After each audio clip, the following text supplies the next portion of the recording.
Hi friends, welcome back to our channel Guntur. So ఈరోజు మరో సరికొత్త వీడియోతో మళ్ళీ మేము ముందుకు వచ్చేసాను. ఆ వీడియో ఏంటంటే మన గుంటూరు నుంచి చెన్నై వెళ్ళే హైవేలో అతి దగ్గరలో ఉన్న మన గుంటూరుకి 5 కిలోమీటర్స్ దూరంలో ఉన్న అక్కిరెడ్డిపాలెంలో ఉన్న శ్రీ వరసిద్ధి విఘ్నేశ్వర ఆలయాన్ని మనం దర్శించుకుంటున్నాం.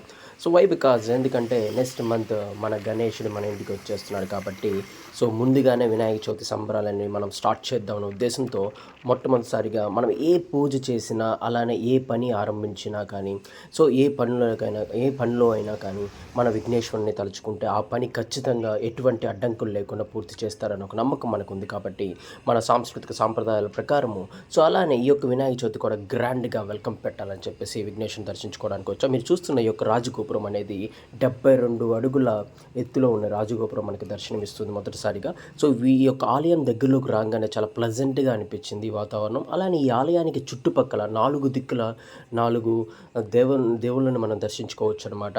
సో ఈశాన్యంలో శివుణ్ణి, అలానే సూర్య భగవాన్ని అండ్ విష్ణుమూర్తిని, అమ్మవారిని కూడా మనం దర్శించుకోవచ్చు.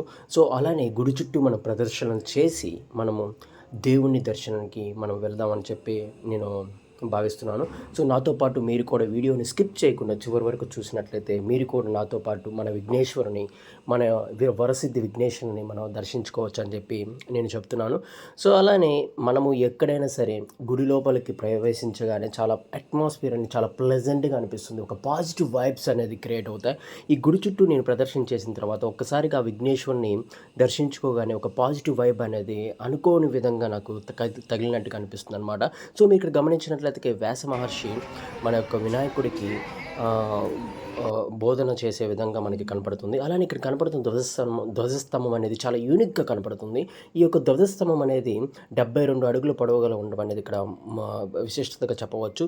అలానే గుడిలో మన చుట్టుపక్కల ఎక్కడా లేని విధంగా 32 విగ్రహాలు కలిగిన వినాయకుడు, అంటే 32 రకాల వినాయకుడి యొక్క విగ్రహాలని మనకి దర్శనమిస్తుంది అనమాట. మీరు చూస్తున్నారు కదా, చాలా యూనిక్గా ఉన్నాయి ప్రతి ఒక్క విగ్రహం కూడా.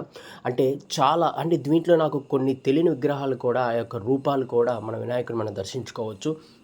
మీరు ఖచ్చితంగా కుదిరితే ఒకసారి మన గుంటూరు దగ్గర వాళ్ళైతే ఖచ్చితంగా 5 కిలోమీటర్స్లో ఉన్న ఈ అక్కిరెడ్డిపాలెంలో ఉన్న వినాయకుడిని మనం దర్శించుకుంటే చాలా బాగుంటుందని నేను మనస్ఫూర్తిగా కోరుకుంటున్నాను. సో అలానే ఇక్కడ వచ్చేసరికి ఏంటంటే గుడి బయట కానీ గుడి లోపల కానీ సో మనకి చాలా ప్లెజెంట్గా ఉంటుంది. అలానే ఈ యొక్క విగ్రహాన్ని అలానే గుడి నిర్మించిన క్రేన్ వర్కుల సంస్థ వాళ్ళు ఈ యొక్క ఆలయాన్ని నిర్మించారన్నమాట.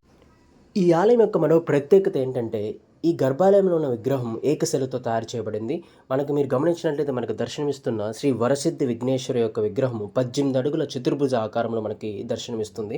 ఒక్కసారిగా ఆలయం లోపల మనము విగ్రహం దగ్గరికి, గణనాథుని దగ్గరికి మనం వెళ్ళగానే ఆ దర్శనం ఎంచుకొని కన్నులకు విందుగా, కన్నులకు పండగ మనం ఒక్కసారిగా చూడొచ్చు, అంత దగ్గరగా మనం చూడొచ్చు. అలానే ఎర్లీ మార్నింగ్ 5కి అయితే ఇక్కడ అభిషేకాలు అండ్ స్పెషల్ అభిషేకాలు, రుద్రాభిషేకాలు కూడా మనకి ఇక్కడ జరుగుతాయి అన్నమాట. సో మీరు ఎప్పుడైనా కావాలంటే ఖచ్చితంగా మీరు రండి, ఖచ్చితంగా ఈ యొక్క విఘ్నేశ్వరుని మనం దర్శించుకోండి. మన యొక్క అనుకున్న పనులు అనేవి ఎటువంటి ఆటంకాలు లేకుండా సద్వినయంగా మనకి కన్ఫామ్గా అక్కడ కోరికలు నెరవేరుతాయని చెప్పి భావిస్తున్నారు.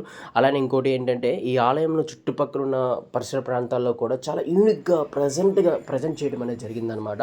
మనకు రాజగోపురం అవ్వచ్చు, అలానే ధ్వజస్తంభం అవ్వచ్చు. ఇక్కడైతే మనకి గరిక తీసుకొని వస్తే ఇక్కడ వినాయకుడికి మనకు సమర్పించుకొని కొబ్బరికాయలు కూడా అక్కడ కొట్టేసి మనము డైరెక్ట్గా లోపలికి వెళ్ళి మనం దర్శించుకోవచ్చు. సో చాలా ప్లెజెంట్గా ఉందన్నమాట చుట్టుపక్కల వాతావరణం అనేది. ఒక్కసారిగా మనం ఆలయంలోకి అడుగు పెట్టంగానే చాలా ప్లెజెంట్గా అనిపిస్తుంది, మనసుకు ప్రశాంతంగా ఉంటుందన్నమాట. నా దర్శనం అయితే కంప్లీట్ అయిపోయింది. అలానే ఇంకొకటి ఏంటంటే వెరీ వెరీ ఇంపార్టెంట్, మనకు గుడి బయట కరెక్ట్గా మనకు ఎంట్రన్స్లోనే 25 తలల విఘ్నేశ్వరు మనము దర్శించుకోవచ్చు అనమాట. చూడముచ్చటంగా ఉంటుందన్నమాట, అతి సుందరంగా ఉన్న విగ్రహం అనమాట. సో మీరు గమనిస్తున్నారు కదా, మన విఘ్నేశ్వరుడు అలా ఒక్కసారిగా కూర్చొని 25 తలల విఘ్నేశ్వరు మనకి ఒక్కసారిగా దర్శనమిస్తున్నారనమాట. చాలా ప్లెజెంట్గా ఉంది, ఒక పాజిటివ్ వైబ్ అనేది క్రియేట్ అవుతుంది. మీరు ఖచ్చితంగా లోపలికి ఎంట్రీ అవ్వగానే మన స్టార్టింగ్లోనే ఉంటుంది. బట్ కాకపోతే ఫస్ట్ మొట్టమొదటిసారిగా మన లోపలికి వెళ్ళగానే మన ప్రదర్శనను కంప్లీట్ చేసుకొని మన గర్భాలయంలో ఉన్న శ్రీ వరసిద్ధి విఘ్నేశ్వరుని దర్శించుకొని అలా ఆలయం బయటికి రాగానే మనకి మన ఎంట్రన్స్ పక్కనే ఉంటుందన్నమాట. సో, ఒక్కసారిగా ఆ యొక్క 25 తలల విఘ్నేశ్వరుని చూస్తే అసలు నాకైతే చాలా అది నా మాటల్లో చెప్పలేనమాట. చాలా ప్లెజెంట్‌గా అనిపించింది. చాలా కనులకు పండగగా అనిపించింది. సో, నెక్స్ట్ మంత్ సెప్టెంబర్ 7న మన విఘ్నేశ్వరు మన ఇంటికి వచ్చేసే టైం వచ్చేసింది కాబట్టి ఈసారి వినాయక చవితి చాలా గ్రాండ్ వెల్కమ్ చెప్పాలని కోరుకుంటూ సైనింగ్ ఆఫ్ మీ గుంటూరు గుంటడు.